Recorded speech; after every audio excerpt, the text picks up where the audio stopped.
Hello and welcome to the Warp Shelf. I'm Frank Durant. I'm Deshaun Vasquez. And today we're going to talk about the very important. Everybody gets a the Falcon, the Winter Soldier. It kind of reminds me of the Transformers, the movie. It's like if they called it the Captain America and Falcon, you'd be like, what? You'd be like, wait, what? But forsake it. I just wish they kind of just went with the Falcon and the Winter Soldier. Mm-hmm. So one, not both. Before we start complaining, welcome guys, welcome to the show, and also, we're gonna talk about a Disney Plus show that have recently come out. Spoilers right off the bat. Yeah. We're just gonna get into it, guys. By the time this episode comes out, it'll be well past that deadline. But you know what? If spoiler free, you guys can we can give you the small review and then you guys can pause and go watch and then come back and then listen to the rest of the analysis. Is that this is the evolution of Marvel storytelling is what I really feel about this. Is that WandaVision was a great experiment, and it really stands out for being an experiment. Yeah. For changing things. But the Falcon and the Winter Soldier is straight up just a Marvel movie, but on the small screen. No question. I have a without spoiling anything, I think that this is going to be better than Black Widow. I think Black Widow is going to be okay, but I think that the Falcon and the Winter Soldier will probably just be better. Just because I just think Marvel's putting Black Widow in this weird spot where they're pushing it back too much, and I think it's gonna give people the wrong impressions. They must be really saving it. Just no, they just don't want to lose out on the cash. Yeah, they're like, nah, this has Scarlett Johansson. She was expensive. But I do have problems, which we will get into, which we can't talk without spoilers. But basically, guys, this is the evolution of Marvel on television. It's no longer the Netflix days as well as down and dirty superheroes as well as a natural expansion of Winter Soldier and Civil War. Right? It really does. So now spoilers. Get the fuck out of here, you non-spoilers. You should have watched Falcon and Winter Soldier. Shout out to the dudes who have work and shit, so they can't afford to watch it on the day, and Disney's just fuck it, it's been a day. I know, seriously. I think we should talk about that first. Is how.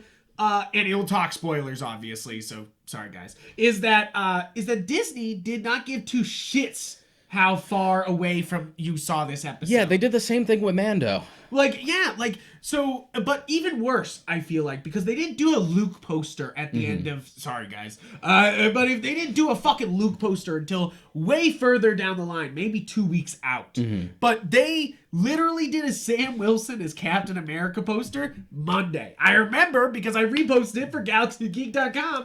I was like, oh, I gotta post it on the Facebook page, but I was kind of felt bad because I was like, well, what if somebody hasn't seen the episode yet? Now I just ruined the suit. I guess even Disney is just fuck y'all. Yeah, Disney's like, nah, if you didn't see our shit, fuck you. I had work on the weekend. Doesn't matter. No matter. You better be watching.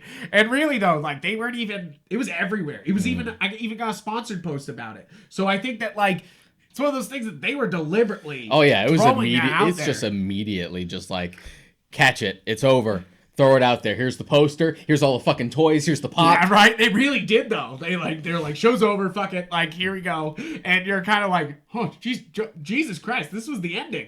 This was. And the sure, build-up. Everyone knew that Sam was gonna get the suit, but I was curious of just I wouldn't want the suit to be spoiled. I want to see how well it translates. Right. I want to see, and I also like that. I think one of the things I like about this show the most is that they really did tackle the fact of a black man taking the Captain America shield and what that means and what because all America ever does to any of its immigrants is spit on their fucking faces, and especially people that weren't fucking immigrants, and you're just Jesus. It's one of those things that you're just it does come with a lot of shame for America, that comes with being it's also it's also just way more earned and nuanced to take than the actual comics were. Yeah. I remember when we talked about when Sam became Captain America in the comics, you were just yeah. Yeah. It's a gimmick. I'm sure it'll last a few months, and then we'll be back to square one. It's just nah. Yeah. But that's also an extension of that's also comics because they'll be that's like also we comics, can't keep Captain and America that's also dead. an extension of just like I've never found Sam all that interesting in the comics, but I like MCU Sam a lot. I think Anthony Mackie is absolutely killing it. Him and Stan Sebastian and Sebastian Stan, yeah, Sebastian Stan and Baron Zemo. What's his fucking Daniel Bruhl? Oh, Daniel Bruhl, so good. Is that they charisma this whole show? Yeah. Like, if WandaVision was about like the experiment and the charisma of the experiment, this is more just like you like these characters. Come on down. We're gonna do things with these characters. Like they're like you thought they were funny side characters before. Now they'll be funny side characters together. It definitely has that like. Especially with the banter, that sort of like buddy cop. Yeah, it is kind of just like, a buddy cop. We don't get along. We have a mutual friend who we both prefer. I mean, I kind of like the actual drama going on here with not only choosing to be Captain America, but like turning down Captain America and what that means, like and what that means to Bucky in general, like he's just like, well, if he didn't choose me to be Captain America, he chose you to be Captain America, like, and if he was wrong about you, he was wrong about me. If he was wrong about you, Bucky, no. Yeah, I want to say right off the bat that yes, they charisma, but the writing on the Winter Soldier side is actually really fantastic. Yeah, it addresses that now that we actually have time to like delve into it. They openly address just like I've just been for the past 70 years just waking up and just going on from fight to fight to fight to fight with like little rest at all. Like and of course haunted by being attacked by fucking aliens. and you're just like oh shit. But it's one of those things that like I really like the notebook because of course it's Steve's notebook. Yeah. Like of course so he's learning from Steve's life how to be better, but also which is something from Winter Soldier. Yeah. But also he's added his own list of redemption inside the notebook too. Yeah, people he wants to make amends for. And I really like this little bit for Bucky where he's just he's like going around trying to make wrongs right, like make a difference, like not just be this assassin, not just be this you superhero, actually just apologize. And it's just killing machine. Yeah, exactly. And I have a little bit of I bring up Bucky first because I absolutely just am like, yep, great plot line, awesome stuff.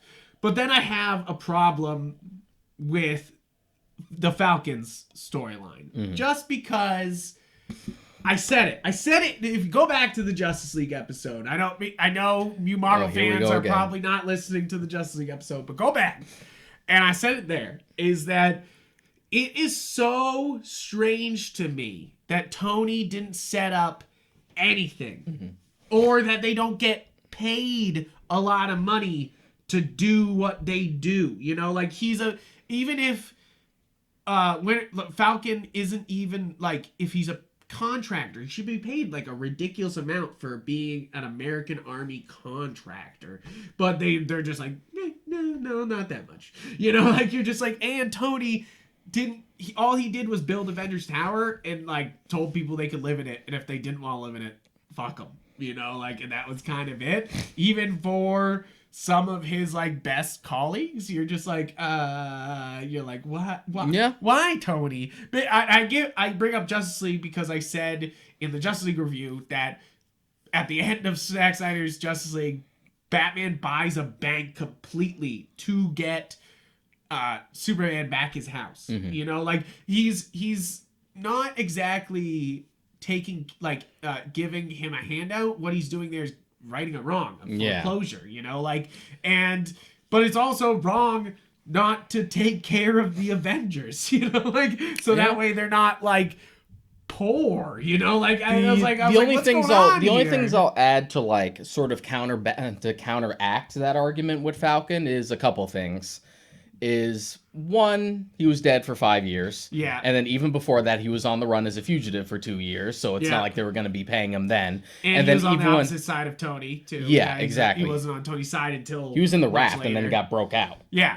And then when he comes back, they've addressed that, like, yeah, we had all these contracts and stuff in place before, but now that everyone is suddenly coming back and we have to deal with that fallout, there's not exactly as much money to go around. Yeah. So it's not like it's unexplained. It's just a matter of whether or not you find the explanation satisfying enough. Well, it's funny because you see the stark difference between who he did take care of, because he took care of Spider-Man the whole movie. But Tony is also exactly the type of person who would play favorites. Right? He would just not take care of all the Avengers. He would just be like, yeah, you know. And plus, I immediately Spider-Man. just saw it for what it was, whether you feel it's contrived or not. It's just like, oh no, I get what you're trying to do here. I get what they're trying to do. So, okay, so like, yes, let's get into that. Is that what they're trying to do there is talk about how we treat minorities and also and our veterans. Like, and I get that, and I see what they're trying to delve at. So everyone just being like, dude, this dude like helped save the world and he can't even get a bank loan. It's just like, yeah, crazy, right? Crazy, right? It's a good crazy thing that doesn't right? happen all the time. But yeah, you're exactly right. Is that it's a very it's a good thing we're better. Yeah. And I mean, I guess that's what they're trying to say, I guess, is that, like, you know, even Captain America's best friend is not getting any fucking anything because they don't give a shit, you know, like, but I think that it's kind of interesting what they are going for here. I just think it's a little haphazard, you know, like sometimes it feels a little forced, you know, like sometimes. And obviously, I know the critics have been like, it's very forced. And you're like, this is a story. This is an actual storyline that happened in the comics and is, all built into the story. This is not a fucking reach or anything. I'm also of the opinion that, like, I'm glad they're really focusing on the fallout from people coming back from the blip. Yes. Because I give it a bit of a pass because if you want to really think about it, I feel like everyone coming back would be worse than what it's displayed on the actual show. And we're lucky that this is as best as they can get now. Yeah, true. I feel like things would be way more chaotic. Yeah, they're kind of awful in some places. Yeah, I agree. I think that I'm glad they're dealing with it at least, you know, like that it's part of it. As opposed to just like kind of a gag in Far From Home, which made sense for that because Far From Home. That's just going for something different. At least WandaVision dealt with it, you know, like WandaVision was like straight up about it, you know, like, and I think that's an important way. I mean, it's an easy way to connect all the universe, obviously now. It makes sense for like Far From Home as a project, not to really delve into that. We can have other projects for that, but they could have at least done a little bit, but, you know, God forbid the MCU Spider-Man films have any fucking teeth. And then I love John Walker. Played by Wyatt Russell. I've seen a lot of people hating him because obviously, he's not my character. And guys, can't you see? I love how everyone just fell for the fucking bait. Right? Oh my god, it was so funny. It's so like this is obvious. It just made me sad too. I'm just like, God, no one reads comics. Well, it's also kind of one of those things that like this guy is purposely a villain, and they immediately were like, I hate this dude. Like, you know, like almost worse. Like, it's funny because they like it's like they basically Game of Thrones them, where they just like, you know, like they're like, oh, he is the guy taking their place, and they're like, fuck that dude. You know, like it's kind of like, you know, bringing in what's his name, the little fucking shit, and Joffrey. It's like everybody hates him, and the thing is that like that kid in person is a person in real life, an actor. So please remember that. I know you're probably not even listening to my episode if you're crazy like that. Yeah, if you can't fucking separate fiction from reality. Yeah, but that's really it, is that I've seen literal death threats that have gone out to the actor. And guys, it's a fucking TV show. And cool of him to be just like, I guess I'm doing a good job. Right? Yeah, right? But that's really it. He should take it as that, because he really is doing a good job. He literally is so hateable. Like, you know, like right away you're just like, oh shit. I was looking forward to this when I saw before the show had even started that Wyatt Russell was going to be playing John Walker. Yeah. I know Wyatt Russell from Overlord, and he's really good in that. Yeah, that's great. The Cloverfield movie that's not a Cloverfield movie. Yep. That's the best Wolfenstein movie we'll never get. Good movie, watch it. No one saw it. No, I still haven't seen it. I think that he's not only great acting wise, he's so well placed in the story to cause like an uproar, you know, like, and he's so, and they just do such a good job of making him look different almost in every shot. So you never know what kind of John Walker you're running into when you're talking to him. It helps that they really focus on, like, he starts to get more disheveled and, like, a shadow grows and he has, like, a beard near the end of it. Like, he's just kind of, like, losing it. Yeah. Like, all, like, clean cut, like, ready to go, well-groomed, but then he becomes more and more, like, scruffy and rough around the edges. It just keeps getting worse and worse and worse. So, to get back to the original, like, to the start of this story, I love that they're basically doing this. They're basically doing the death of Captain America. Where I love this back. This is the reason why I bought this comic years ago. Where were you when Captain America died? Like, I know in the MCU you can't fucking assassinate Chris Evans. Like, I know you can't do that. You could, but it would have been...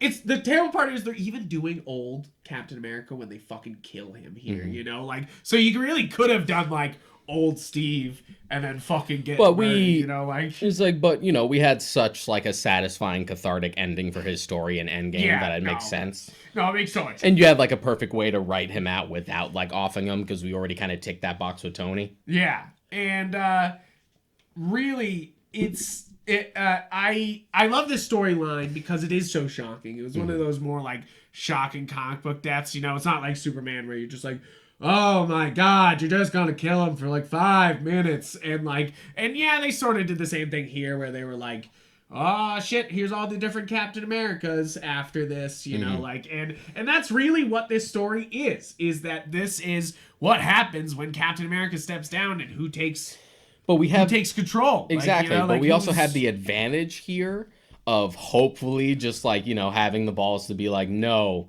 this is permanent. Yes. Just leave and let Chris Evans just move on with his life.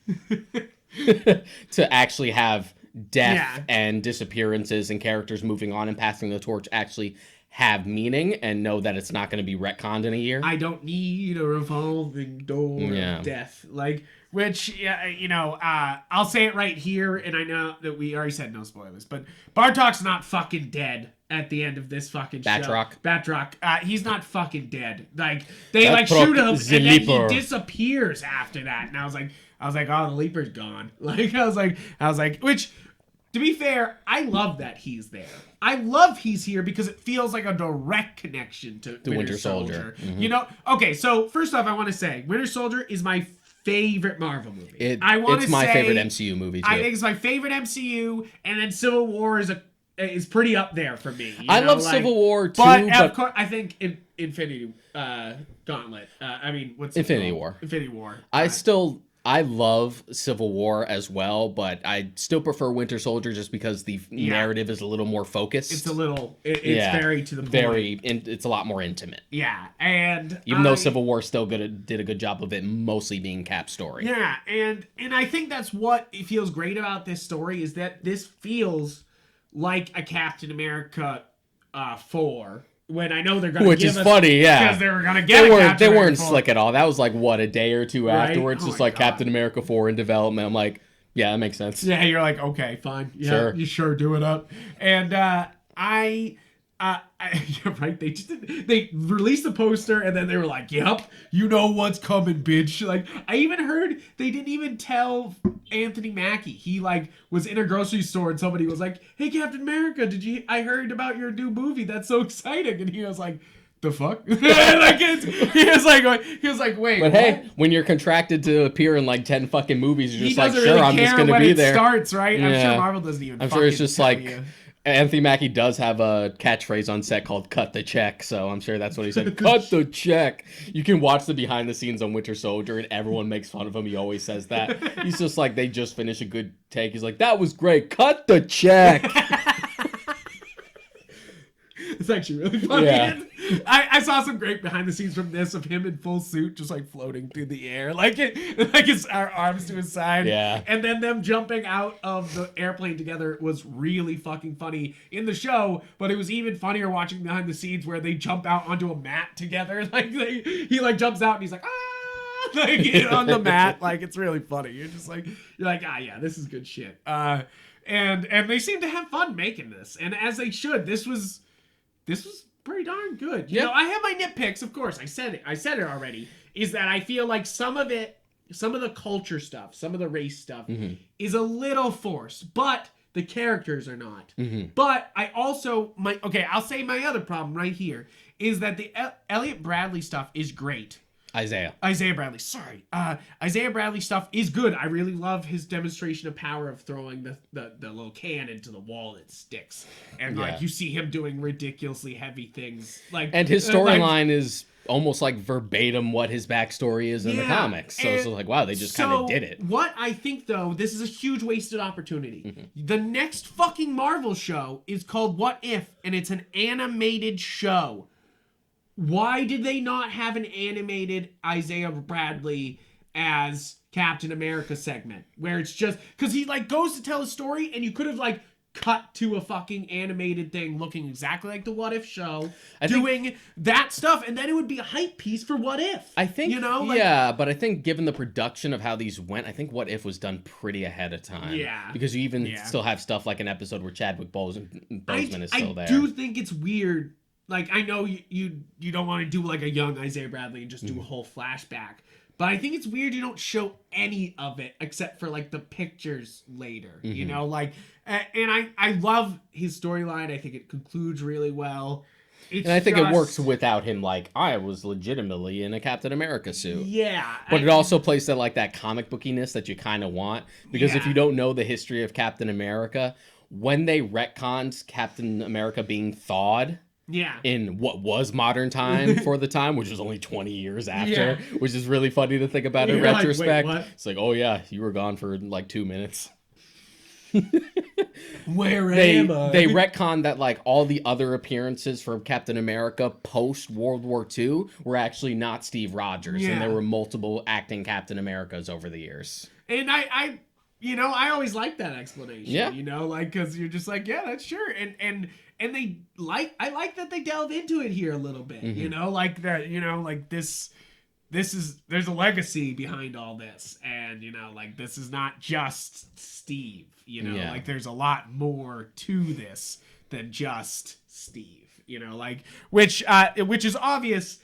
And then so my other nitpick, but it's not really a nitpick. It's more just like Marvel in general. Why has everything got to be a super soldier serum? Like everything is a derivative. When you're talking about like an offshoot of the super serum. When you're talking about the fucking Captain America show, really, it's gonna probably involve the super soldier serum. That's what I was gonna say. Is that this is the right place to have a super serum.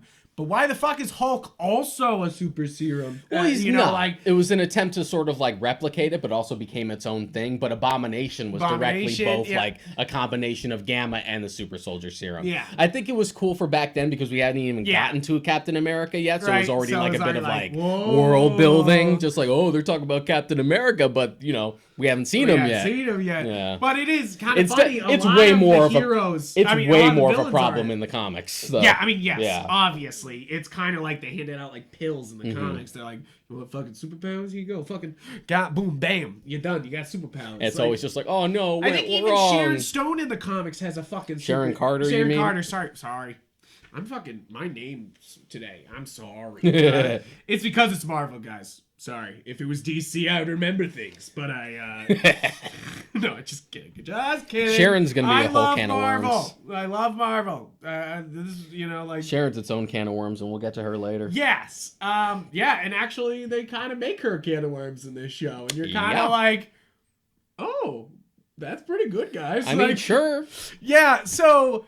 okay, so we'll go episode by episode. The first episode kind of makes me go, well, that was a little forced, but it had some cool moments, and Bucky and Falcon are hilarious together, and I read The Hobbit in 1937 when it first came out. And then like whatever the year was. I love how he's like Lord of the Rings. He's like, what? Like, and he's like, I do love those moments because you're just like, yes, go Bucky. Like, he also got to live longer than Steve. Like that's the other thing. He's been around for this long. Yeah. Like you're just like, hey, it's kind of wild. Like, but and it's also so the first episode establishes there's both of their subplots.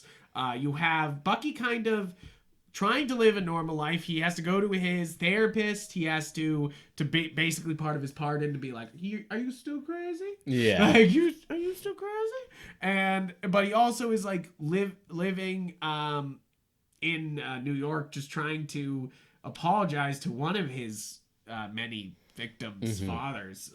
But then he's trying to go on dates, like trying to live life, and then the way it's implied, and I've seen the series twice now. Yeah. I've seen the finale like 3 times because I like watched it when it first came out, and I fucking watched the show with my mom, and then my brother hadn't seen it, so I'm just like, okay, I guess I'm watching the finale again. Put it on.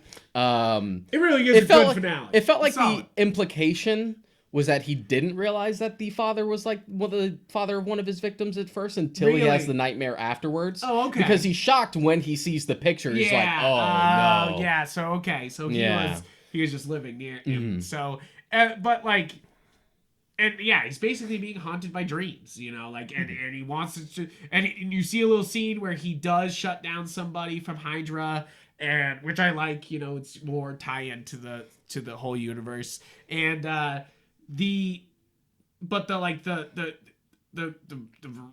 it's funny because he kind of just gets pulled into Sam's thing, like he's kind of upset. He's living his own life, and then he just kind of gets upset that Sam gave away the shield and shows up to yell at Sam. Like he's like that son of a bitch. Like he's like, I'm gonna go find him. They already sort of like had like this like small rivalry in Civil War where it's just like it was a very just like I'm Captain America's best friend. No, I'm Captain America's best friend.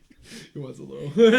It was a little just like a little bit of that, but now we get to like expand on it. Yeah, but in that though, Zemo's kind of more scary in there. This one, Zemo's kind of more like, you unlocked Zemo, and now I'm a playable character. It's great though because it's just it's Daniel Bruhl able to have fun because I loved the more like tragic Zemo in Civil War. I thought it was a brilliant idea to make him like a victim of the Sokovans, like of Sokovia from Age of Ultron, and to have this all be about tearing the Avengers apart for revenge. And the fact that he's not a superpowered individual, he's just a man who lost his family, I thought was fantastic. And he's a fantastic character. But now that we've like gone past that like more emotional crux of Civil War, we can now afford to be like, I'm super villain Zemo. I'm always 2 steps ahead, and that's kind of fun. We do get comic perfect Zemo in this. He puts on the mask. He's wearing the coat. The only thing that pissed me off is that he wore that mask for like 2 seconds. 2 fucking seconds. At least he shoots at somebody with it on. But it's one of those things, one of those moments where I was like, damn, guys. Like, that happens twice in this show where I go, you guys nailed it. Like, but I'm glad I've watched a lot of Marvel movies. All of them. Watched them all. What am I saying? But I've watched them for a very long time. And, I'm not one of you youngins who watched it. I've been watching it since it came out. And sometimes they just fucking miss the mark. Like the original Thor outfit. You just kind of, we fucked it up. But now we live in a world where Wanda looks perfect. We have a Scarlet Witch that looks comic perfect. We have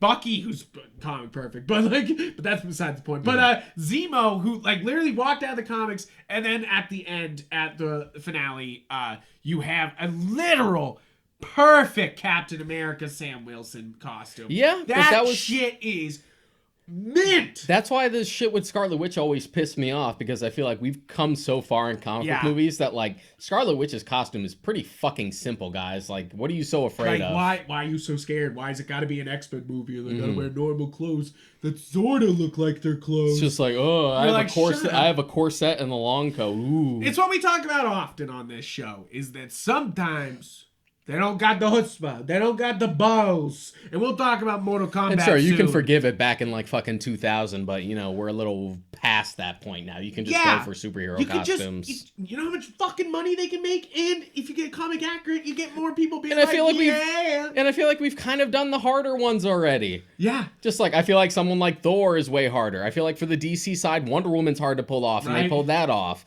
Aquaman's costume, couldn't believe how well they actually executed that. Orange looked great. You know, like, Orange, I'm glad it looked great. Like, it's come on. It's We've gone through the hard stuff. Like, Scarlet Witch is nothing at that point. Yeah, seriously. And Zemo is basically nothing. So I was really glad. Like, and I mean, we got like a peek at the look, but it wasn't perfect in Civil War. And this is more like money Zemo. Yeah. Like, I remember seeing the ad where he puts on the mask, and I was like, yes, please. Finally. I was like, finally. But really, that's basically episode 2. Is they go, Bucky goes, I know you hate him, but let's grab Zemo and break him out of jail. And it's basically Blues Brothers, sort of, in a way, where they're like, we're gonna go on a road trip.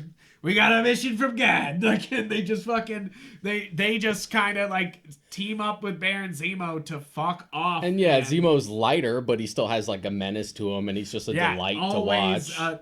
He's kind of like a caged That's the tiger. thing. I liked Zemo so much in Civil War that I'm glad that he didn't die by the end of it. As soon as they put him in prison, I'm like, yes, we can use him again. We can use him again. You don't have to kill every Marvel villain. You really don't. Like, every Marvel villain fucking dies. And you're like, why did we do that? Like, why do we have to kill everybody? One of the ones that like made me sad, and it's also in the same movie as in Civil War, is how quick we killed Crossbones. I know. Like, what? Come on. He looked so good. He had like the cool outfit, and I'm like, oh man, if we would have kept him alive too, maybe we could have put him in this. Yeah, right. But they're like, we still got Bartok. they're like, we got the Leaper. We got ones the Leaper. that should be like big deals that are like killed off unceremoniously. At least Crossbones has the thing where it's just like, because of him, it kind of perpetuates the entire Sokovia Accords. Right, at least there's that. But then you have shit like Baron von Strucker just being killed off screen in Age of Ultron. Like, what the fuck? What the fuck, guys? So at the end of the first episode, they reveal John Walker walking out in the suit. And it's a big moment where I remember being like, damn, he looks so stupid. Like, because he's wearing the fucking chin strap, and it just looks so dumb. Like, you could see that, like, Chris Evans is an angel sent from God, and that's the reason chin why strap actually looks good on him. It looks so good that the one time they didn't do the chin strap was Avengers 1, and that costume sucks. Yeah, guys, if you have a chin strap beard, shave it now. You look just as dumb as John Walker there. Like, if you thought he looked dumb, shave your fucking But chin it also strap works beard. as just like, who's this dime store Captain America who's in my face? No, that's why it's so perfect. Exactly. Is that it's the same suit, and it looks so wrong. But also the moment I saw it, I'm just like, it's literally the U.S. agent costume. Right? It's just not black yet. Well, did you hear that he was kind of upset that the U.S. agent costume was the same thing, and you were like, yeah, it is. That's what it was. That's the point. As soon as I saw it with that first shot, I'm like, that's just like the U.S. agent costume. It's just blue. It's just going to go black, and we're good. We already did it. We did the job. Yeah, I thought that was such a funny little blurb that came out where he was like, I was kind of upset. Like, I know in the show I kind of, like, take a while to come out of the costume, but that's, like, actually kind of a real life thing, because I was like, this looks the same. like this isn't even an upgrade like Sam's suit, and then like I mean, and you're like, I'm sure they could comic accurate. They could, yeah, like, and I'm sure they could touch it up a bit. And if you show up in Cap 4, I'm sure you'll show up there. Right? Yeah. If they bring him in. Yeah. I think that they do a great job of also introducing what's his buddy's name, that his actual comic name. I forget. It's not Patriot, because Patriot is Isaiah's son. I know what you're talking about. Which I like that they already dropped Patriot in. Yeah, his name is Lamar. His like superhero name is like Star something. I'm sorry, guys. We're not, you know us. It's a bit of an obscure character for us. Yeah, but it's like, it's that's really the great thing about this is like you feel like Winter Soldier really taps into Captain America's like character. This taps into the Captain America universe, you know, and they really grab everybody that's part of like the Captain America franchise and use it. And use pretty well here, you know. Like, I mean, it's sad that they kill Lamar. Like, I feel like that's kind of a waste because he is a superhero and they just were kind of like mad at him. He's with him and we're not with him. Yeah, and you're just like, what? Why? Like, why Lamar had to die? You know, like we could have because the drama. Yeah, I mean, yeah, exactly, and especially because you know he's kind of a comic book superhero, even right then and there, and then they just murder him, and you're kind of like, oh no, like you're like, oh no. Sorry, Lamar, but John's got to beat a dude in the streets in front of everyone. So that's another moment they just fucking ruined for everybody on social media. They were like, here's the final shot. Yeah, you're just like, what? To be fair, without context, you're not really knowing what that buildup is. Yeah. But still, it's just like, come on, guys. That's like the money shot at the end of that episode. It like has some weight to it, but whatever. So we have you get more introduction of Carly and what she's doing. Carly Morgenthau as opposed to Carl Morgenthau, the singular like flag smasher. Yes, singular. Which I like. I like that. Yes, there's not a flag smasher, you know, like I like that it is a group, but this is one of my kind of complaints. I already said it, is that like I think the flag smasher group actually kind of says some reasonable shit, and then they're like, yeah, but we're gonna kill a bunch of people, like, and you're kind of like, yeah, but if you did it, you'd be kind of the same as those guys. Like, you're just like, yeah, and we had mentioned this already, but in defense of that, that is usually how those groups go. Yes. Even if they start just like, no, he's like, we're all about righteousness, and yeah, we're doing some extreme shit, but we try not to hurt people. Once you eventually start doing some wrong stuff, it becomes kind of easier and easier, and then shit starts to slip up. Yeah. Yeah. I think I think it's interesting because she's not exactly wrong, even with trying to kill, like, it's wrong to kill innocents, but she's like, she is not wrong that they will not care unless they kill people. Like, you know, like, this is the only language these people understand. Yeah. And I like that instead of going for like the more over the top, like literal personified singular flag smasher, that we did split it up into the group. Yeah. And the fact that the head of it is just a teenage girl angry at the world. Like, I actually thought that was a really good take. Yeah, I thought it was too. And I like the actress's performance. Because it's kind of this next generation getting the super serum, and what are they doing with it? Trying to help a lot of people instead of Captain America, who just does what the military fucking wants them to do. Well, not Chris Evans, obviously. And plus, when you get to like activism and like that, it does tend to start from like the rebellious youth. Yeah. Which we have to say now because we're not young anymore. Hey, talk for yourself. But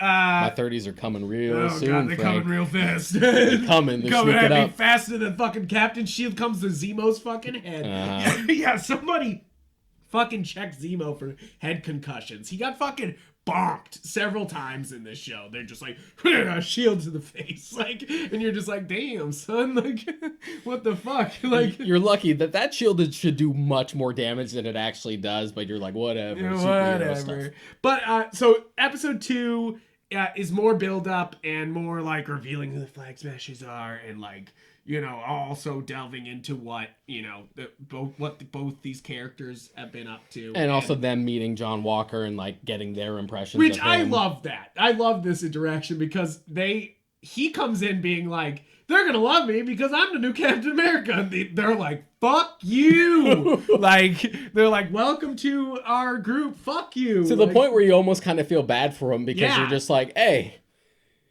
anyone who's going to get this mantle is going to get some pressure put on them, and John's not a bad guy at the start of this. No, and it's he's just a dude doing his best. Yeah, and to be fair, he's not even that bad of a guy. They kind of were like, he murdered a guy, and you're kind of like, what do you guys have been doing this whole time? All of you fucking kill. All you fucking kill people. It's just a matter. It's just a matter of like wrong time and place. Right? It's like it's more like intention. It's like, if I'm not fighting back against terrorists, and plus it's murder. And plus it was clearly just like out of anger, and it became way too excessive. It wasn't like a quick like, you're done. Just like, no, let me beat you to a pulp in front of civilians. Yes, definitely worth a dishonorable discharge. Exactly. And it's like it definitely was out of line. But at least even like in the start of the next episode, Sam is immediately just like, it was the passionate thing. It was the heat of the moment. Yeah. If you turn yourself in, they'll definitely like take your record into account. Like, it's not like they're just like, you need to like, you're in a place where you shouldn't have this right now. Yeah, exactly. But as opposed to like shaming them because like, how dare you take a life? I think I think the third episode is great, first off, because third episode introduces the Black Panthers, what's their group name? What's the group name? Oh, the Dora Milaje? Yeah. I don't think that's until like episode 4, actually. You sure? Yeah. Okay. Episode 4, I remember, has that, and it has the big fight at the end. Yeah, and it's like, I really do love all the John Walker versus Sam Wilson and Bucky fights. Mm-hmm. Like, all those fights are good. Yeah, that's right at the start of episode 5. Okay. So what I do love is in episode 3 is that they make it ambiguous that John's taken the serum. Like, they kind of don't show it to you right off the bat that he's like, they don't even show a scene where he's like injecting himself or taking it as a shot. You just see him start bursting through doors. And you kind of have this moment where he's stressed out, and then the next moment you see him, he's like bursting through shit. He's flying through hallways. He's blasting people to the side, and you're immediately like... That's still episode 4. Is it still episode 4? Sorry. What? Episode 3 specifically is breaking Zemo out and going over to whatever the fuck that country was called. Which is an X-Men country. Yes, sorry. I was skipping around. Yeah. This is pretty much everyone's favorite moment in the series is Baron Zemo dancing. Like, release the Zemo cut, and then the fact that they actually did, or just like, okay, here's the extended dance scene. They're like, here it is. It's always funny what the fucking internet loves to latch on to, right? It's so weird, but like, hey, like, it is a funny moment. It is really good. I mean, I totally got the fucking it's a masterpiece. It's a masterpiece. Complete, like, the whole, like, he's out of line, but he's right. Exactly. I'm glad that meme is taken off, because I'm so glad that fucking scene was hilarious. That meme's fantastic. Yeah. And it actually, that scene is great too, because it is so true. He's out of line. He's out of line, but he's right. It's such like that's one of my genuine like laughs in the series. But I like shit.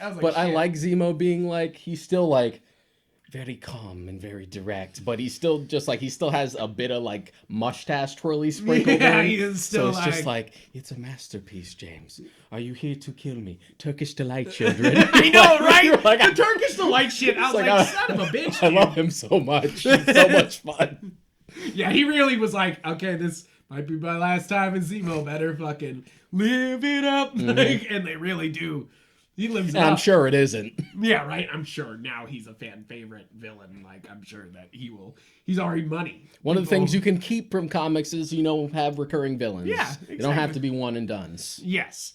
I do love this conflict that Zemo brings up here. This is one of the things that I think is genius about this show, is Zemo talking about how the superhero soldier serum and superpowers in general have supremacist roots. Yeah. That like this leads to supremacy because they think they're better, or it's like, and you kind of like are like, Zemo, you got a good point. We should probably not have as many super. I remember when I was watching the show with my mom, and like as soon as Zemo found the vials, she was like, "Oh my god, he's gonna take the super soldier serum." I'm like, no, he's exactly not going to do that. Yeah, nope, that is not what's gonna happen. He's gonna get rid of that shit real fast. I love that, him starting to smash all the vials. Like because they don't even try to like give it the logic of just like, I hate this, but I must use it as a tool. He's just like, no, fuck this. Yeah, fuck this. He's like, I'm stopping this here now. Like, and he even goes far to like kind of betray them for a moment and blow up the guy who's making the super serum just to cross him off, just to fucking be like, nope. Yeah, it's good because it doesn't contradict his motivation in Civil War. It's just like, no, he would be totally against that. Yeah. There's a reason, because remember, one of the things at the end of Winter Soldier that people tend to forget is that there was a whole army of other Winter Soldiers that he just fucking killed. Yeah. And that's actually one of the best like uses of anti-climax in the MCU. Yeah. Is that you're like, oh, I'm not the only Winter Soldier. I'm like, oh shit, this is gonna go down. And then Zemo's just like, nah, I killed them all. Yeah, I killed them all. They're all dead. None of that shit. and I love that they delve deeper into it, because we are dealing with white supremacy when we're talking about this stuff already, but then when you're talking about superpowers, it really does bring it forward and brings it back to our Watchmen talks, because that's also something that Watchmen's trying to get across here, is that superpowers lead to apathy, you know, like to lead to otherness of yourself, like like I am better. The conceit behind it has like immediate fascistic undertones that can like lead to down a wrong path. Definitely very fascist. Yeah. You're just like, ah, shit, and and it makes sense coming from a person who's like witnessed tragedy on a scale leveled up to like Age of Ultron. Which is why I like that one of the little touches he actually brings up to Sam and Bucky is just like, oh, I used to be a baron in Sokovia. Yeah. I used to be basically royalty, and now that country's gone, and I bet none of you have been to the memorial. And the fact that when you do see it, you're just like, oh my god, that is what's just led to Sokovia. Yeah, it's just this fucking nothing. Just this memorial and this giant lake. Right? That's it. You're like, ah, shit. It's the consequences of the Avengers, you know? Like, it's more consequences that you know, Ultron plays out. It kept, you know, it's funny how this phase leans into Ultron a lot. Like, it's funny how WandaVision was very tied to Ultron. Like, which you have to do just because that's her first appearance. Right. And she loses her brother there.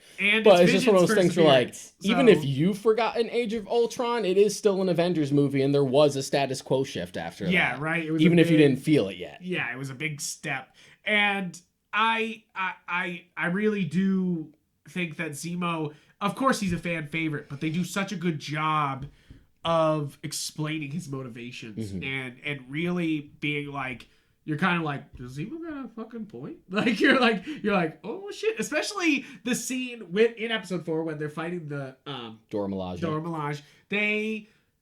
It's kind of, I almost feel bad when he's making fun of John Walker for not being strong enough to take on the... Yeah, when Bucky is. Yeah, Bucky's like, kind of like, looking great, John! And you're just like, oh, is Bucky kind of an asshole? Like, you're just like... Bucky kind of is, yeah. Bucky kind of is, but also, like, I mean, John kind of deserves it, but also you're kind of like... He needs to eat some humble pie. He was starting to get, like, real full of himself. Oh, yeah. But that's what kind of makes him snap, too, is he's like, you didn't even have superhero soldier serums, and you're like, you also didn't train your whole life since you were a baby to protect the Black Panther. Like, I'm sorry, John. Like, that's not what you were made to do, bro. Like, it's okay. Like, and he's just like, no, superhero soldier. Like, my pride. Yeah, my pride. It really, it's like, but that scene also made me laugh really hard too. Like the looking good, John. Like I was kind of like, oh shit, he's an asshole. But I was kind of like, I was like, oh shit, you know, like that. But that was also after immediately John was just like, how do you want this to go? Yeah, like putting his dick on the table, just like, I'll take you both out if you get in my way. Just like, okay, let's have the Dora Milaje just kick his ass for a little bit. I do like that scene too because Baron Zemo's just like, peace. Like, I'm out. The whole time, like even the episode before where he kills the guy who made the soldier, super soldier, he shows back up with the car and he's like, come on, get in. And come you're on, get like, in. You can trust me. Yeah, it's funny though because. But then the moment that like the Dora Milaje show up, he's just like, none of that. I'm out of here. They will kill me. Like he's like, I could probably talk my way out of Bucky and John Walker, but I don't know. I can manipulate these fools, but I'm not going to be able to manipulate them. They're gonna kill me. I killed their king. Like he's like, I'm a goner. Like he's like, I'm out of here. Like, and I really do like that they tied that up here, is that they're like, yeah, he's rotting in the raft or wherever he is, but they're like, no, we're going to get him ourselves. Like, they're like, and to be fair, the raft is a pretty ominous fucking prison to go to. Yeah, right. I know it's from the comics, but just seeing it in live action is still just like, oof. Yeah, right. You're just this like impenetrable prison in the middle of the fucking ocean that's like this underwater base. You're like, ugh. Well, they got it. You know, they'll build up to releasing everyone from the raft. You know, mean, like that's Captain America broke in and freed his friends. I'm sure other people can do the same. Do the same thing immediately. They'll just break into the raft. Now, I love the use all the action in this show. I think the action is really, really good here. Yeah, it definitely like softened like my worries right off the bat with the first episode of like the big flight sequence and stuff, because one of my concerns when the initial trailers came out is that I didn't want like a Winter Soldier style series with a TV budget. And it kind of felt like we were doing that. I'm like, I don't know, it doesn't look like there's that much money thrown at it from what I'm seeing. But then the show actually just like immediately shut me up. I'm like, nah, they put some money on this bitch. The truck fight scene really made me be like, we got some money here, guys. We got some moolah, and I really do. It's like still that not scene. As polished as it obviously would have been in a movie, which is why I'm looking forward to the inevitable Captain America 4. But still, for what it is, you're like, okay, we're good. We're good. This is solid. This is good stuff. Because exactly. I think this was everybody's Disney Plus fears, is that they were like, I don't want Marvel on a nothing budget, and Disney was like, haha, no, we don't care. Like, the other one I'm kind of worried about, because it's going to be just inherently more expensive, is Armor Wars. That one's one I'm a little worried about. I'm worried about that one. To like, because we already have enough of a problem with anything post Iron Man 1 not going far enough.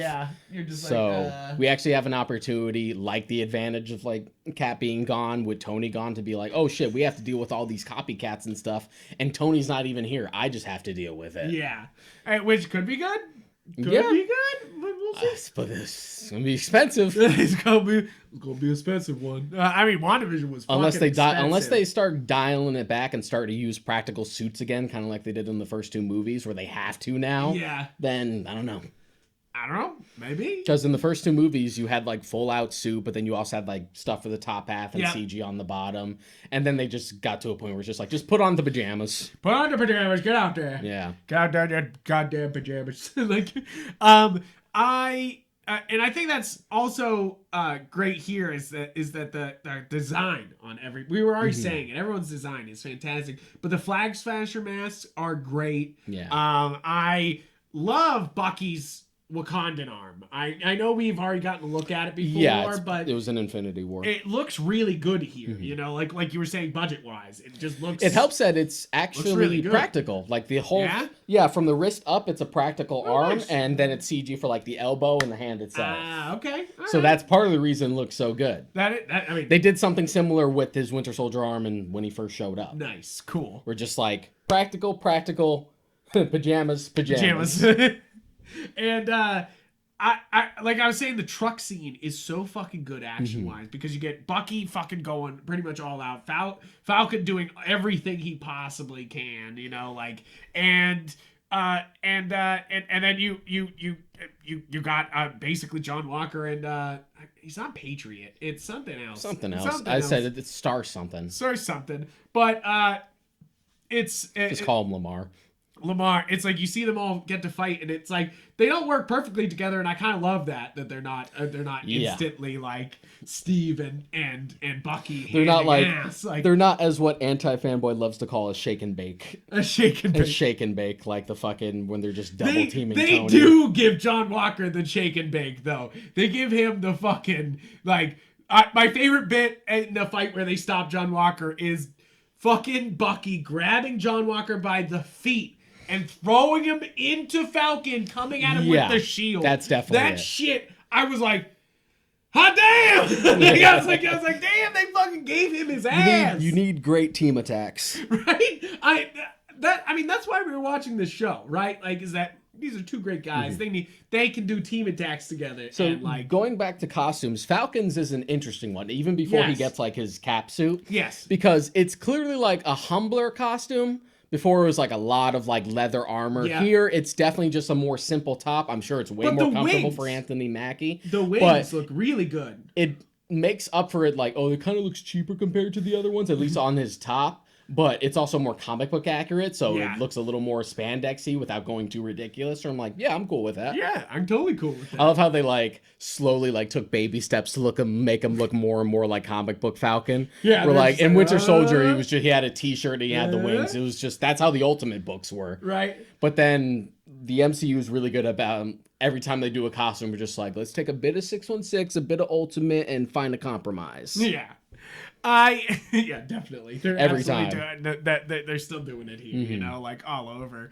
I mean, and it's funny that the cameo in this show is Julia Louise Dreyfus. First off, great. I love her. Yeah. I love that actress. I know what she's doing. She's if you guys weren't catching on, she's the other secret organization, not Hydra, but say it with me. What's the other one? You know it. I don't know, the Serpent Society? No, it's not the Serpent Society. It's shit, what's the other one? It's not AIM. It's the other giant I don't know. Hammer? No, not Hammer. There's a fucking, those are a dime a dozen in both universes. It's true. It's There's a dime a dozen. But I know it's another one of those. Yeah, I know what you're talking about. It's the other major baddies. Why did I forget it? I'm sorry. I fucking had it and I don't fucking remember what the fuck is going on. But the I do love that she's the cameo. It's just funny because they don't do anything big with her. They're just kind of like, and welcome. Yeah, it's very much like a stay tuned. Stay tuned. And they like show her 2 episodes too. So it's not like Luke where they're just like, and he's out of here. Like they're just like, she's there twice. I'm sure whenever an actor has like cameos like that in these types of movies, they're just like, sure, if you want to give me a big paycheck to show up for 2 seconds with the promise that I'll be have a bigger role later, sure, it's a day's work for me. I'm in. Right, give me that mills, like just for a day's work, please. Thank you very much. Okay, so we were going through every episode, but is it episode 4 that ends with the killing of what's his name? Lamar? Of Lamar and that's the other guy. 4. Yeah, that's episode 4. And then and then episode 5 is kind of like, episode 5 is the fight at the start where they fight John and take the shield. Then it's them like separating and Sam going back to Louisiana. I kind of love that they have to like take the shield from John Walker's like knocked out hands, you know, like he's like, from my cold dead hands. Like, I kind of felt bad for him when they did pull the shield out because of the way he screamed. I thought they broke his arm at first. I'm like, oh god, like, that was a scream. They like tried to rip off his arm. They're like, and I thought he like you know, broke it. I thought he broke it. Like I was like Jesus Christ. Like I was like shit, guys. That's not the Infinity Gauntlet. Calm down. Jesus Christ. But yeah, right. Like, it's just and that's sort of, you're like, oh, you need Star-Lord to fuck this up. And that sort of like ties into the finale because I know there was this weird polarization surrounding the finale for some reason. Really? Yeah. What? I mean, there was like split opinions, and not that this fucking matters, but everyone always wants to take it so seriously. It got a 50% on Rotten Tomatoes. Oh right? God, I hate the. So that means it was terrible. I hate Rotten Tomatoes. The Paddington thing, guys. I haven't seen Paddington 2, so I can't judge. I can't judge. It's got a great cast, so I can't fucking judge. But come on, that just makes Rotten Tomatoes a fucking joke that it passes Citizen Kane and that there's no other movies in front of it. You know, IMDb starts with like number 2 is The Godfather. Yeah, IMDb is also way more about like, this is the average. Yeah, sure, this movie is a 7, but it's also compared to every movie we have on this database. Right. And so if you get a 7, all votes from people. If you get a 7, you're in pretty good standing. And it's also not critic things, you know, like is the other problem. Like a lot of Rotten Tomatoes is critic reviews with and it's like it has to be on that scale, the Rotten Tomatoes scale. Otherwise, it doesn't fit into Rotten Tomatoes, which is stupid because you can get way more results on IMDb of more people voting. You know? Yeah, and it's too streamlined a process to begin with. Like, it's better off to just find a critic that you like, other ones that you like, and sort of compare and contrast what they think about it. Like us. Just like, I loved like Roger Ebert back in the day, but you know, he wasn't the only person I looked for. I'm like, all right, that's what he thought. What did everyone else think? Yeah, right. As opposed to be like, well, they put a number on there. It's an 80%, so that means it is determined. It is set in stone that it is good. I definitely check slash films first for a lot of things. I definitely, but I do know when they're wrong, which can vary. Which can vary. Yeah, it's one of those things that like sometimes they give a review and I'm like. That's pretty much me for anything. Like that's kind of me for every article Chris Evangelista writes. Yeah, you're just like, I better go fucking check that. Like, I better go watch that myself instead. But I always like a little bit of insight. Like to see what I'm, gonna get into. Yeah, that's what I get. What I'm getting into. But back to the discussion at hand.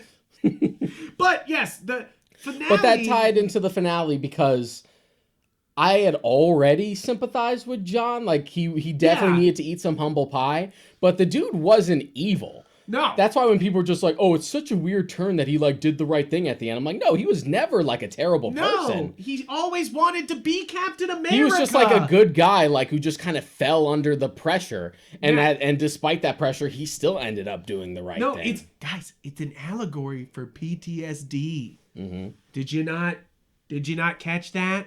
That U.S. agent's a giant allegory for fucking PTSD, that we send these guys on 3 fucking tours, give them medals, and then we still just go, get out there, puppy. Get more traumatized. And, oh, now your friend's dead just because I sent you on a fucking mission. Like, it's funny because this show, at the same time as being America propaganda, is very anti-American sometimes, like very like, oh shit, America doesn't make some good choices. It definitely finds like a very Marvel-y compromise.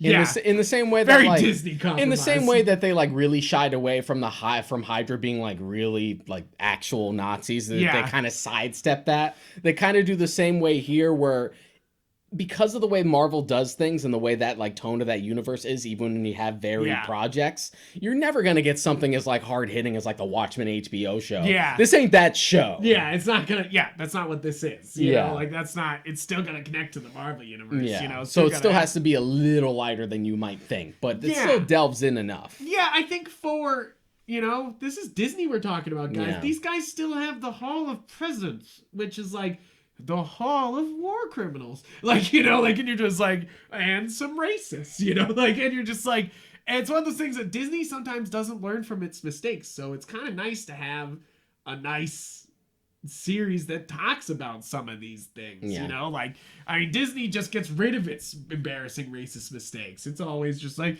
what? It's not Splash Mountain. Which one you can argue can sometimes be worse because you act like it never happens. When like, no, you should come out, own it, and then address it, but then move on. Everyone always brings up... I'm not saying keep Splash Mountain. Yeah, I'm not, one... like, I'm not fucking... But that's more specifically like any of like their more problematic cartoons or anything like that, or movies, where just take a page from the Warner Brothers book and just put a warning.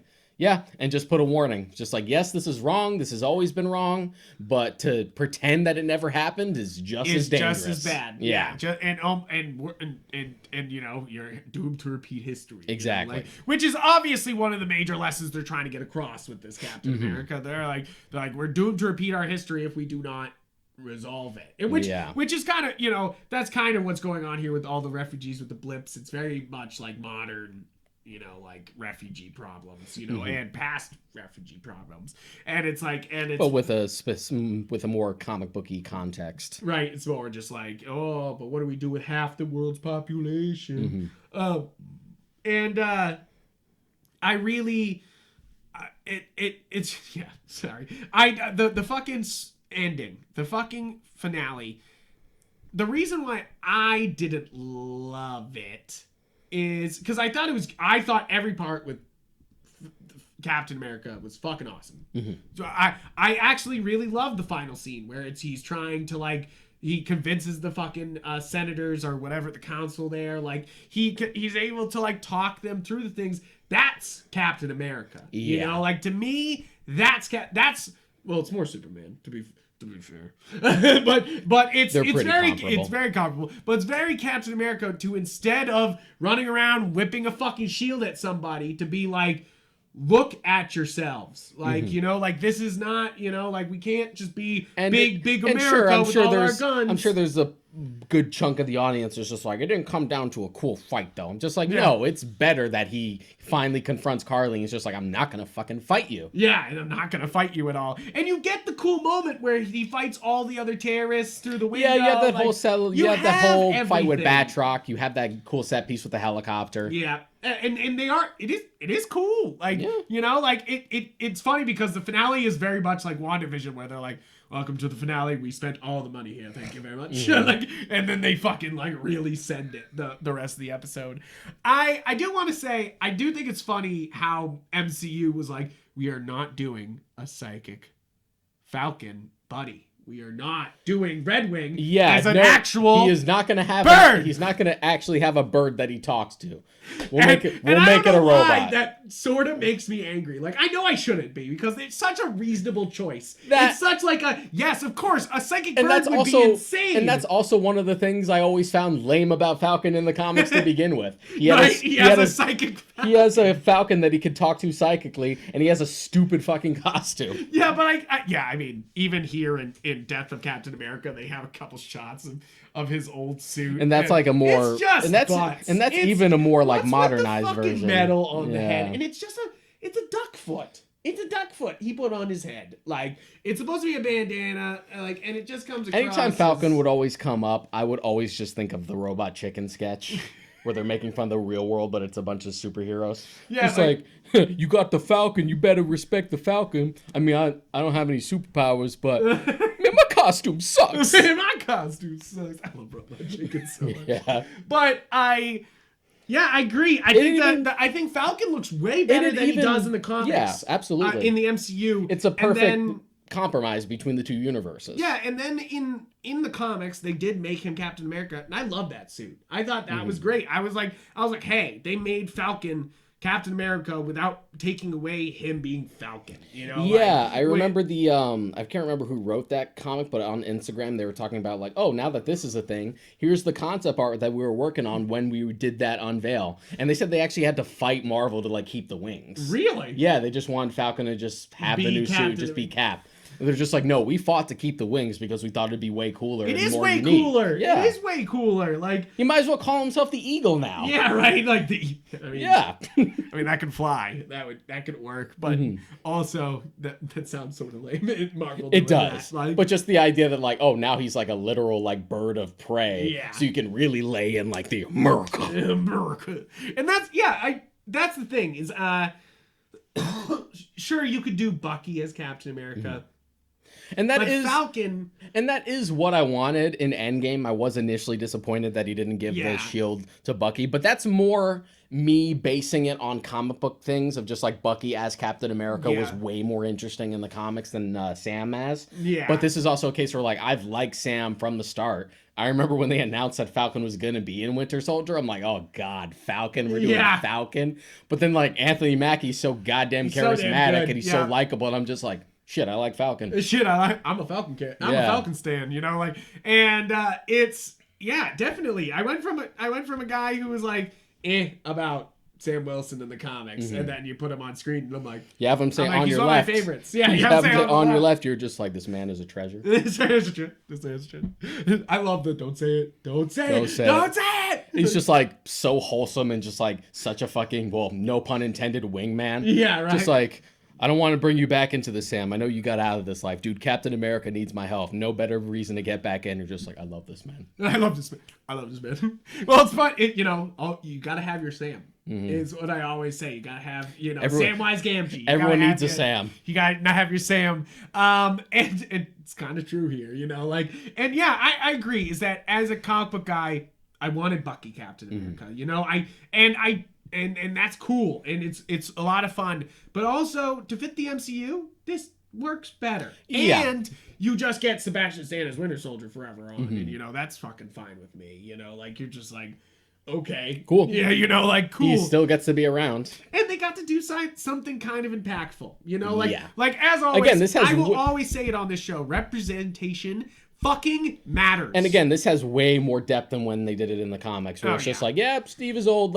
Who haven't we done yet? Who haven't we done yet? Sam hasn't. We do have a yet. Lady Thor. What if we give Sam Wilson? Yeah, we've already done Bucky. Let's do Sam. It felt like that. You can just feel the gimmick. Whereas like here, there's like, there's actual like nuance and depth. And it's funny we've gotten to that area of comics when we were reading that at the time, and now we're already in that era of comics in the movies, which is already like, you guys are really rushing ahead here. You guys are fucking flying through these stories. Well, hey, they did Civil War as the third Captain America movie. Right? You're just like, and again, you I'll guys defend forgot that about all the other fucking event comics that Marvel's done. And sure, there's a lot less heroes compared to the comic, but I've also said a million times that Civil War is actually a better story in the movie. No. Yeah. No, I like it better. I like it better in the comic. I'll stand here and say it. There's a reason why I love this comic, is that this comes right after it. It's consequences of Civil War. I love Civil War. Civil War comic. Is a mess. Yes, it is. And it actively makes... Yes, it is, but goddamn, it's fun. And it actively contrives itself and makes people act out of character just so we can contrive the plot. And it's Mark Miller being his Mark Millerist. He's being very Mark Millerist. And it annoys me.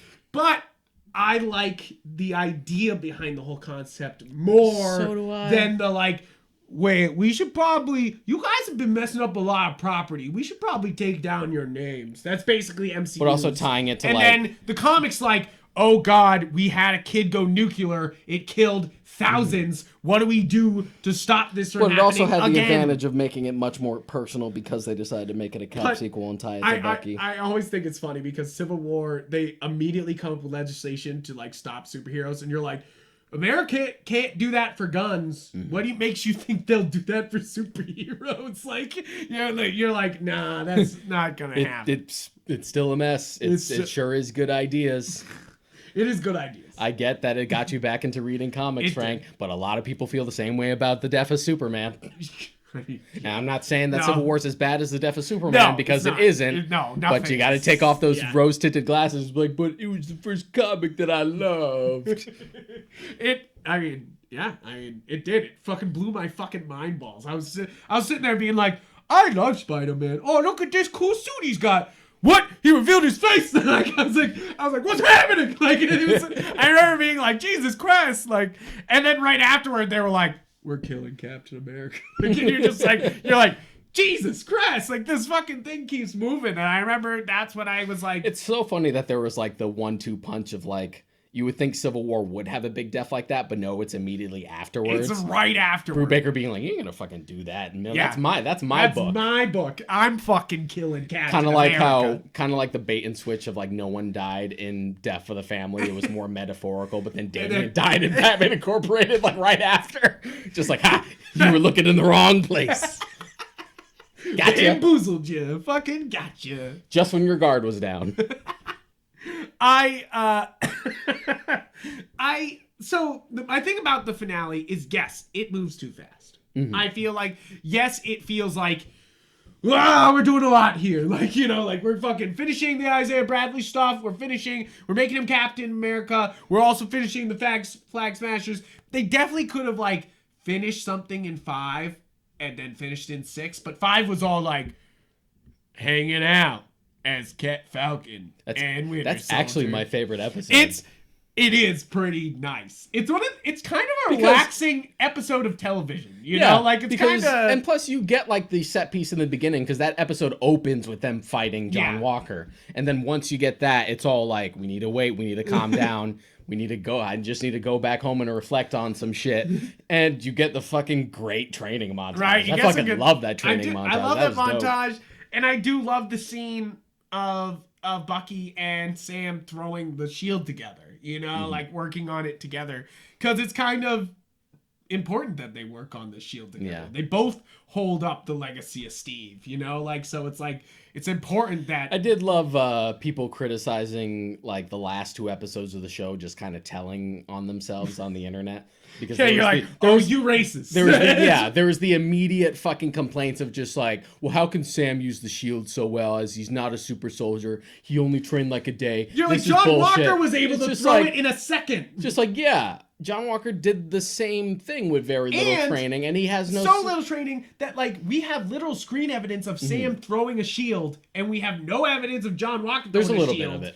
But, like, you know, like... It's in the second episode where they, like, introduce him to, like, the crowd in the football field. Yeah, you see a bit of it. I actually kind of love that But it's scene. also, like, both a case of, like... It's so America. They're both dudes with no super soldier serum, with very little training, and not the years of practice that Steve had. Yep. But you're complaining about Sam specifically. Yeah, I wonder why. What are you really bothered about? Right, and that they were like, some people being like, this dialogue is cringe. You're like, if you thought it was cringe, you didn't understand what the fuck they were saying there. You know, like, you were not picking up what the fuck they were putting down.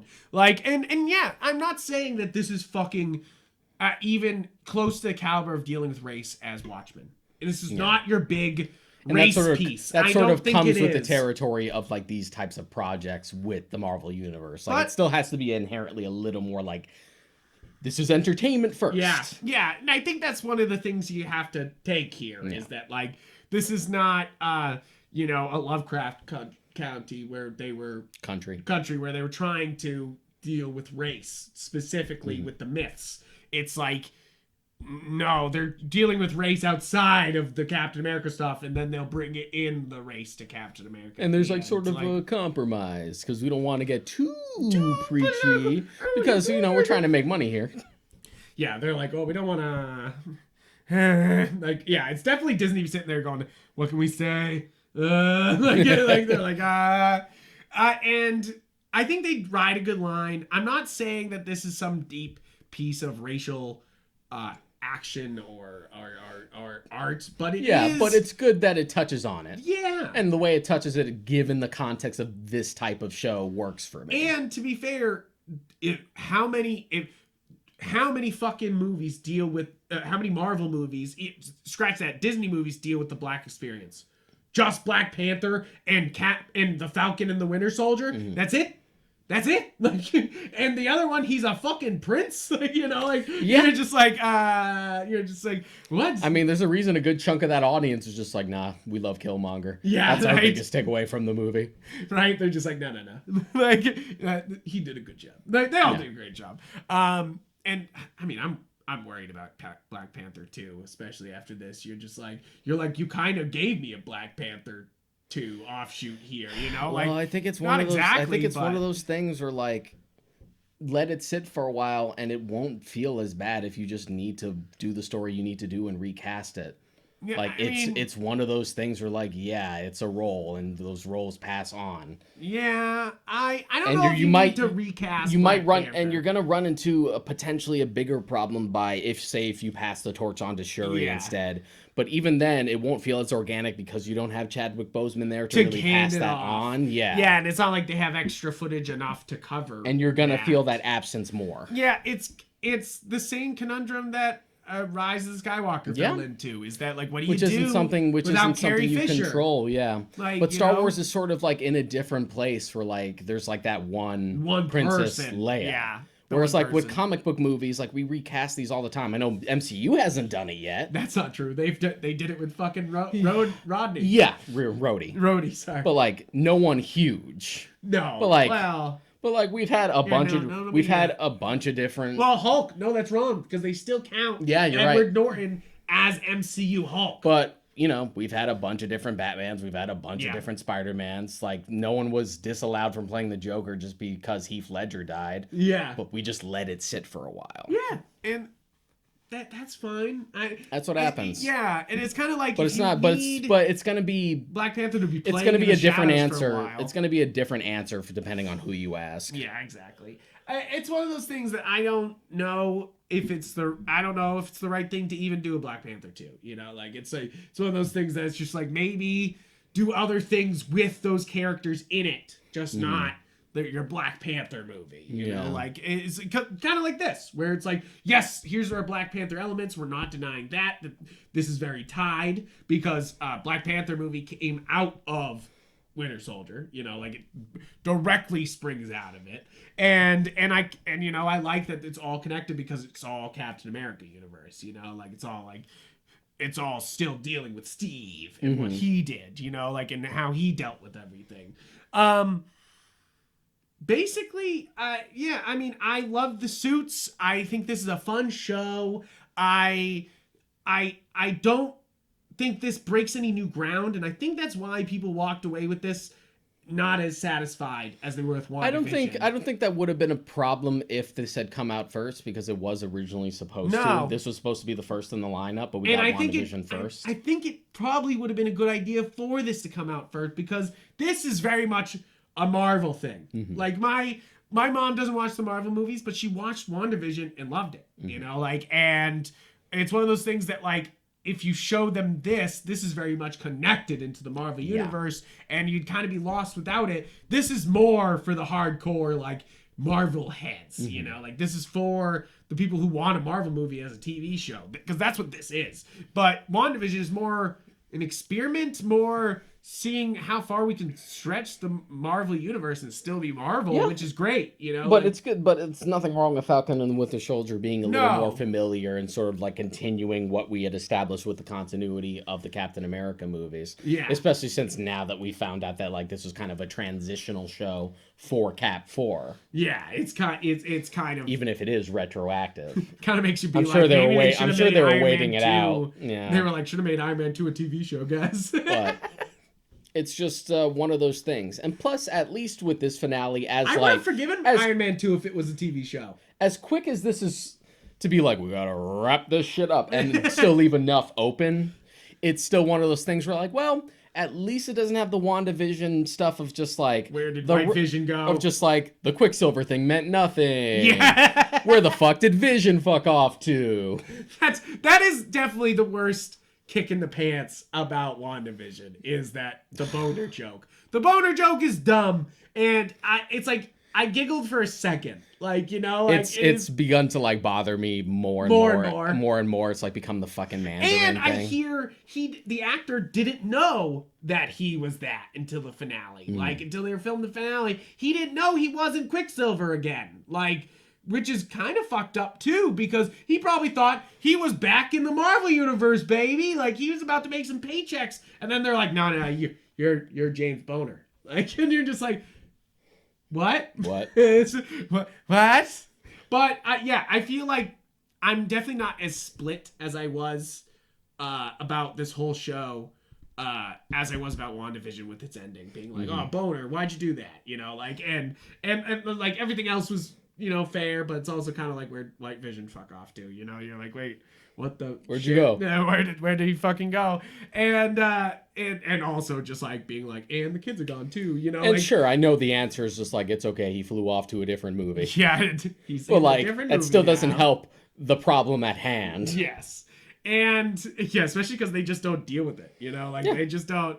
At least they deal with everything in this show. I've spoken with a bunch of friends who were like, I honestly thought they were like gonna combine. Yeah. Yeah, like they were gonna combine. We're like, you have the spirit of the old Vision, but the body of the new Vision. Yeah. Right? And then they were just like, no, he's gonna just like, no, you've just unlocked my memories. I'm a piece out. And sure, by combining, you would have lost that like emotional moment of like Wanda saying goodbye. Which in retrospect is like, yeah, but Vision's alive right over here. But it's still just like, yeah, but it's still a good moment. I'm like, I mean, you're right, but still, there's a Vision. He's right over there. He's right over there. I don't know where he's going. He's just fucking off. He's just flying away. Yeah. Yeah, and I think that's basically it, is that, like, I love that WandaVision went for the big swing, and it's sad that they didn't end with the big swing, you know? Like, and here, this is not a big swing. This is very much like, we know what you're gonna get. This is a Marvel movie, baby, you know? Like, also, this is and what also, it is. given how, like, hit and miss Marvel's sense of humor is, depending on the project... I also found, like, the humor was way more organic in this. Yeah. Whereas, like, sometimes in WandaVision... I like the Kat Dennings and, what's his name, and stuff. Fucking Jimmy Woo. Yeah, I loved all that. I thought they were really funny together, but... They could be, but there were times where we were just like, all right, come on. All right, come on. All right, come on. I liked it. Whereas, like, here, it's just like there's a little bit of snark, but there's nothing that, like, undermines a serious moment. There's no, like, Thor Ragnarok moment where you're just like, wow, Owl of Asgard is gone, my home is gone. Hey, anyway, about that joke. About that, anyways. Let's joke about our home being destroyed while it's fucking being destroyed. We can't let this sit for a second. No. And I like Thor Ragnarok, Yeah, don't get me Thor wrong, Ragnarok, but like, it's just one of those things where like, oh God, we really got hyped up on like, yo, everyone loved Avengers and that like Joss Whedon-y style humor. What if we just fucking made everything like that? And then now Thor Ragnarok was such a hit that well, more like Avengers led to Guardians of the Galaxy, which was snappy, and then Guardians of the Galaxy was the template for a long time, and then Thor Ragnarok was such a hit that that's the new template, you know, like it's be like. It's interesting that of all the franchises that are like going just beyond their initial trilogies, is that Thor and Cap are specifically getting 4th movies. Right? You're like, huh? Like you're like, okay, like fine. I'm so ready for Jane Foster Thor though. I'm totally cool with Natalie Portman as fucking Thor. Like sounds bitchin'. The only thing I'm worried about with Love and Thunder is that because Ragnarok didn't take itself super seriously, which was fine, it made it super fun, but even serious moments of just like, oh, there goes the Warriors 3, they're dead. This planet is destroyed. Haha. To go to like, I don't want them to necessarily do that for Lady Thor, because one of my favorite things about Lady Thor is the fact that it's just like, I'm Jane Foster. I have fucking terminal cancer. Yeah. And the only way I escape that is when I'm Thor. But when I'm back to being Jane Foster, I'm still fucking dying of terminal cancer. Yeah. They do a good. And it's like, I'm a little worried Love and Thunder won't really go for that because, you know, why do that when we can go for the yucks? Yes, but it will be funny. No question. It's still the same director. It's still sorry, I can't say his name. Taika Waititi. Thank you. But that's sort of my thing with just like Ragnarok in general. It's just like, yeah, it worked. It's definitely the best Thor movie, but it is also Marvel basically just giving up and being like, fuck it, do whatever. They're like, yep, here's all the money for a soundtrack and as many laughs as you can possibly get. It's just like, I got something for Thor. We don't know what the fuck to do with Thor. Go nuts. Go nuts, man. Go wild. And sure, that worked, but it's still just like, man. So what do we have next on the Marvel Disney Plus train? Loki. We got Loki. Yeah. Coming out literally next, like, June. In a week or something. No, is it June? I thought it was coming May. out June. Okay. It's not as soon as like this was. This was like 2 weeks after WandaVision seriously, wrapped up. It was like real quick. It was like, oh, is WandaVision over? Good. Welcome. Anyway, new content. But Loki looks fun. Loki looks like that second trailer sold me a lot more. That first trailer didn't do anything for me. No. The first trailer, I'm like, okay, this looks like it's gonna be fun. And then movie-wise, we're still waiting on Black Widow, and then we just got the trailer for Shang-Chi, which looks pretty fun. It's pretty fun. Yeah, I'm down for that. That does look fun. It's kind of like I just want, Marvel doing an action kung fu movie. Yeah. Yes. But before we wrap this up, since I feel like we're starting to wind down, I do want to talk about Sharon. Yes. Yeah. Yes, because they do something interesting here with her. They make her the power broker. Because it's kind of a Thor situation where, like, we didn't really do shit with her, so fuck it, make her a bad guy. Yeah, make her a bad guy. But I kind of like Sharon Stone being, like, she's always Sharon Carter. She's always been this, like, deep state agent, and you really couldn't know if you could trust her. And now it's even more, but she was always, like, you cannot trust her. But she was always so, like, nuanced in the comics. That's why Steve and her have always had like the on and off again relationship. And even though she's kind of shady in her role, right, she always has his back. But because we don't have the room to really do that in the movies, because he's like, I'm set up in Winter Soldier. There's so much going on in Civil War that I don't really have much time to be here. So by the time that like we get to this, we're like, shit. That didn't go anywhere. So I guess we just kind of have to reinvent the wheel on that whole thing. Yeah. And sure. Yeah, might as well. Because, yes, in the comics, the Power Broker is never revealed. It is just the Power Broker. Yeah, and as far as I know... yes, if you want to make her the Power Broker, fine. And as far as I know, I don't think Sharon's ever gone, like, full villain. No, and there's definitely been, like, her deep stating and running around just But they also have, like... the sort of like meta narrative of just like, yeah, we did kind of screw this character over, and the character feels it. Right? She's been like selfless this whole time, and the government has just kind of screwed her, so now she's just got to do what she can to survive. Yeah. I mean, she is a villain in this one. She's the one who shoots Captain America. Was she brainwashed, though? Yeah, I mean, I think it's somebody brainwashing her. I forget who the fuck... Dr. Faustus is what they say. He says, remember. And you just, some like sleeper agent shit. Some sleeper agent shit. And I mean, I like that but of course that doesn't really fly with what's going on in the MCU. So it's kind of like, bring Sharon Stone, like bring Sharon Carter. God damn it, I'm sorry. Who's Sharon Stone? Sharon Stone is an actress. Thank you. That's why I don't know why I'm combining the names. I guess you just really love Basic Instinct. I do. Yeah, I mean. But that has nothing to do with this current project. No, it does not. But I'm excited for more from her, but it's also kind of like, it's kind of my problem with, we'll talk about it with Mortal Kombat, but why create new things? Why? You have so much Marvel content. Why the fuck are you making shit up? Why the fuck are you being like, nah, she's the power broker? And you're just like, but you could have done a build up to somebody else who was the power broker. Or you could have just honestly made her like more like Agent 13 in the comics now that like, hey, Steve is gone, but we could just make that the equivalent for like Bucky and Sam. Yeah, right. And it's kind of one of those things. But sure, if you want to take a swing, you're just like, well, we didn't really know, we didn't have room for her before, so let's just like make her villain and like really do something with her, something different. I'm like, okay. All right. Fine. But you put yourself in this corner. I do like the twist of her being the power broker, because you're kind of like, the whole time you're like, why is she coming with them? Other than being like a good guy. It's kind of interesting. She's already been on top of them. I kind of sniffed it out in like episode 3. Yeah. You were just that they were going there. Right. Because you were like, why is she still following? And to be fair, it's not like they treat it like it's like a world-shattering reveal or anything. No. It's very like matter of fact. Yeah, it's not supposed to be like, oh no. Whoa, why didn't she not coming? No, definitely.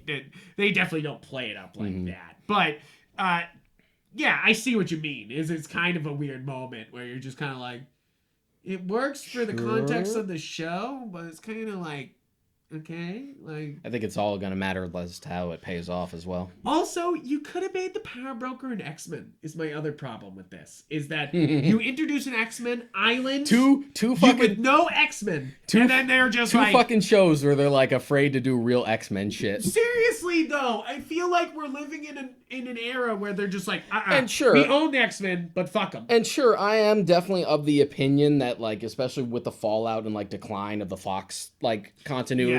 That it is a better idea to just let this sit for a while before you like start to like bring it in. Yeah. But if you're gonna let it sit, why are you starting to hint at shit then? Yeah, why are you starting to bring in If you want to let it sit, fine. I think that's the best idea. Let the dust settle before we start to like really refresh this. Yeah. But then don't do shit like the Quicksilver thing. Right. Then don't bring up locations that are specifically X-Men locations. It's true though. It's kind of like they're teasing an X-Men revival, but they're not doing anything with it. You know, like, which sure, if they are playing the long game and we're eventually gonna get like Avengers versus X-Men is like the first fucking X-Men movie, which I'm sure that's gonna happen. But that'd be really weird. It would, but it would be a way to bring in the fucking X-Men. You know, like unless they do more hero. Though I suppose it's but then again, I suppose it's no more weirder than like how smaller they made Civil War. So give it to someone talented. Give it to fucking Marcus and McFeely. I'm sure they'll come up with something. They'll come with something. Yeah. They'll come with something. It doesn't have to be Cyclops and Captain America fighting on a beach. Mm-hmm. You know, it doesn't have to be it. You know, but I think that's pretty much it for the show. The Sharon thing was the last thing I wanted to like touch on. Yeah, so I feel like this is a little hit or miss in its messaging, but it is a fun show in its own right. It's fun. It's a good time. It does have a good message, you know, like even if it's a little American propaganda, it's a little, it does have a good, nice message where it's just like, hey, think of each other as humans, you son of a bitch. But I do think this is also the better way to be like, let's catch up with the heroes in between the bigger movies. Yeah, definitely. I like I was saying, where WandaVision doesn't feel like an event comic, but it feels like a banner comic, you know, you know, like it's not, it's kind of like this, and I feel like the Falcon and Winter Soldier is kind of like this, where it's like it's still a Captain America plotline, but now everything's under the Dream is, the death of the Dream, like, but it's not like the big stuff like Civil War preceding it. Exactly. It's not exactly going to, fucking, blow up the whole universe, but it's important to the story, like, and I think that's what these shows feel like, and I think that's important to have those smaller stories instead of always telling these big long because movies. That's what comics are. They're not always just like the tentpole stories. Yeah, and I am excited for Hawkeye. I want that to be just the Matt Fraction run. Basically. Like, please, dear God. I'm not sure how much of that they can do just because Hawkeye's in a much different situation than that. But she's in there, Kate Spade. They showed the picture. Kate Bishop. Damn it. Can't get a name right today. But Kate Bishop, they showed. But it's also a case of like, and we've brought this up before, of just like Hawkeye in the Matt Fraction run was just like, I'm poor and I live in this apartment by myself in New York and I have a dog. But with Hawkeye, it's just like, I have the nice house and I have a family. Yeah. You can't exactly do the like, I'm the rundown sort of like street level Hawkeye. Yeah. You can't really pull that off, so you have to like morph it a bit. We'll see. I'm sure some of it will like sort of transition to Kate. But they'll definitely be pulling a lot from the Matt Fraction run since, I mean, they're even using the fucking logo. So yeah, it'll be interesting to see where it goes. Definitely. I'm excited for the future of the Disney Plus shows. I want more shows on Disney Plus. Yeah. I'm totally fine with a year filled of like Marvel, Star Wars, Marvel, Star Wars. Because yes, I said that we have Loki coming out in June, but literally May the 4th we have the Bad Batch. Yeah, next week. Like next fucking week, Bad Batch. Like please give it to me. Actually, I think this might come out the day before Bad Batch drops, but it's coming. Basically, I think like 2 days before. Yeah, maybe. Because I get my second shot. We will do an episode about the Bad Batch. You don't think we're gonna do an episode about the Bad Batch? I get my second shot on the 5th, and that's Wednesday. So nice. Tuesday. Nice. Yeah. Nice. I'm so excited for the Bad Batch. And that's the thing is, this is the best possible scenario, guys. You guys were all concerned. If Marvel's bought by Disney, what does that mean? They'll just pump out Star Wars and Marvel films, and you're kind of like, and sure they are, but you're eating it up. It's good stuff. Yeah, like you're kind of like, hey, can't be too mad. Like, can't be too mad at all. Like, it's a solid average. It really is. So far, 2 good shows, in like with some flaws, but 2 good shows have come out of the Disney Plus Marvel.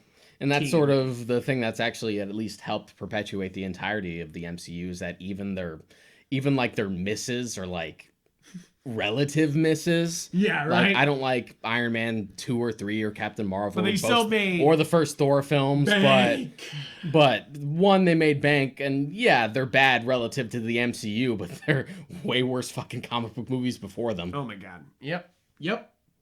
We could probably do a whole episode about bad ones. Yeah. But guys, thank you so much for tuning in. Get ready for more Disney Plus action. We'll, of course, do a Bad Batch episode. We will do a Loki episode. Yeah. We're doing a Mortal Kombat episode for real this time. For real this time. Because we honestly just forgot that this was going to be ending this soon. Yeah, sorry, guys. So we're just we'll give you a Mortal Kombat episode. Next episode is Mortal Kombat. Yeah. But so to hype it up a little bit, we're going to do original movie. We're going to do the Mortal Kombat Scorpion's Revenge. And we're going to do the new Mortal Kombat. So it's kind of a triple feature. It's kind of a MonsterVerse review. Yeah, we're doing that to make up for the fact that we couldn't strike while the iron was like at its hottest. So and we'll compare all those it'll movies. Be a much more interesting discussion that way. Yeah, exactly. I'm sure it's been a long time since you've seen the first original. One. It has been a bit, but I still love it. But it's something. But we'll get into it. Guys, tune into that episode.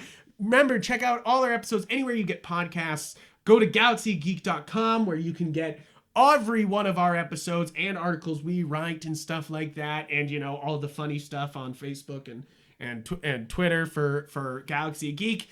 But also go to our Twitter and Instagram where we post statues. I do landscape photography, so you know my he's passion, I'm cashing. Yeah, but I do post in the stories about this shit, and you absolutely check it out. I'm Yupfrank on there. I'm Modcrack on there. And guys, thank you so much for tuning in, and I hope you have a great rest of your day. See you next time.